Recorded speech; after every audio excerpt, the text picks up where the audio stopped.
નવસારી જિલ્લા કોંગ્રેસ સમિતિ દ્વારા જિલ્લા પ્રમુખ શૈલેષ પટેલની આગેવાનીમાં ગુજરાત સરકાર દ્વારા કરવામાં આવેલા ટોલટેક્સના વધારાના વિરોધમાં આજે નવસારી જિલ્લા કલેક્ટરને આવેદનપત્ર આપી રજૂઆત કરવામાં આવી હતી। નવસારી જિલ્લા કોંગ્રેસ સમિતિ દ્વારા નવસારીના બોરિયાજ સહિત અનેક ટોલનાકાઓ પર ટોલટેક્સમાં 70%થી વધુ જેટલી રકમના થયેલા ભાવ વધારાના વિરોધમાં કોંગ્રેસ પ્રમુખ શૈલેષ પટેલની આગેવાનીમાં નવસારી જિલ્લા કલેક્ટરને આવેદનપત્ર આપવામાં આવ્યું હતું। આ અંગે શૈલેષ પટેલે જણાવ્યું કે દેશમાં હાલ મોંઘવારીએ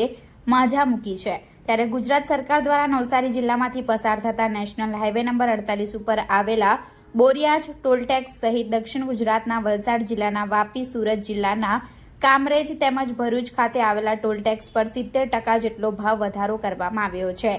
જેનો કોંગ્રેસ સમિતિ દ્વારા વિરોધ કરવામાં આવે છે અને આ ભાવ વધારો પાછો ખેંચી લેવા અમારી માંગ છે અને ટોલટેક્સના ભાવ વધારાની સામે પ્રજાને યોગ્ય સુવિધાઓ પણ આપવામાં આવતી નથી। નેશનલ હાઈવે નંબર 48 પર જ્યાં જુઓ ત્યાં ઠેર ઠેર ખાડાઓ છે, જેની પણ મરામત કરવામાં આવતી નથી। ચોમાસા દરમિયાન નેશનલ હાઈવે નંબર 48 ઉપર પડેલા ખાડાઓના કારણે અનેક અકસ્માતો થયા છે, જેમાં કેટલાય લોકોના મોત થયા હોવાનું પણ જાણવા મળ્યું છે। સાથે જ સરકારી નિયમો મુજબ 2 ટોલ નાકાઓ વચ્ચે 68 કિલોમીટરનું અંતર હોવું જોઈએ, જેના બદલે 55 કિલોમીટરનું અંતર છે, ત્યારે આ ટોલ નાકું અહીંયા ગેરકાયદેસર રીતે ઊભું કરવામાં આવ્યું છે અને આમ જનતા પર ટોલ ટેક્સનો બોજ નાખવામાં આવ્યો છે, જેથી આ ટોલ નાકું અહીંયાથી હટાવીને નેશનલ હાઈવેના કાયદાની જોગવાઈ અનુસાર 68 કિલોમીટરથી વધુ દૂર હોવું જોઈએ, જે અમારી માંગ છે। વધુમાં તેમણે જણાવ્યું કે આ ટોલ નાકાની સમય મર્યાદા પણ પૂર્ણ થઈ ગઈ હોય તેમ છતાં પણ આ ટોલ નાકું હજુ સુધી કેમ હટાવવામાં આવ્યું નથી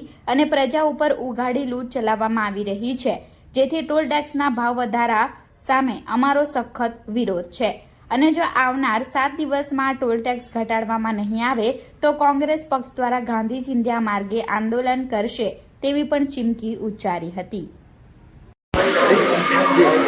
ગુજરાત સરકાર દ્વારા 70% જેટલો ટોલ ટેક્સ વધારો પ્રજા ઉપર લાદવામાં આવ્યો છે, ત્યારે અમે આજે સરકાર પાસે માંગણી કરીએ છીએ કે જો આ ટોલ ટેક્સ નાબૂદ નહીં કરવામાં આવે, ટોલ ટેક્સ વધારો, તો આવનારા સમયમાં અમે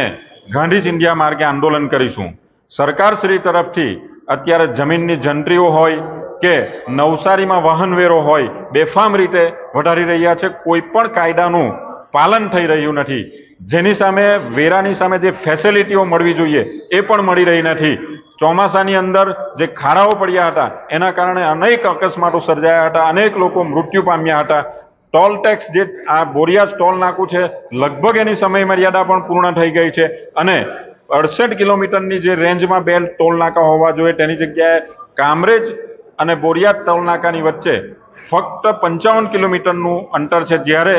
આ ટોલ નાકું કેટલા અંશે કાયદેસર છે એ પણ એક પ્રશ્ન છે। જો આવનારા સમયમાં અમે આ ટોલ નાબૂદ નહીં કરવામાં આવશે તો ગાંધી ચિંધ્યા માર્ગે તો આંદોલન કરીશું જ, પરંતુ પ્રજાના હિત માટે જો આક્રમક આંદોલન કરવાની જરૂર પડશે તો એ પણ અમે કરીશું।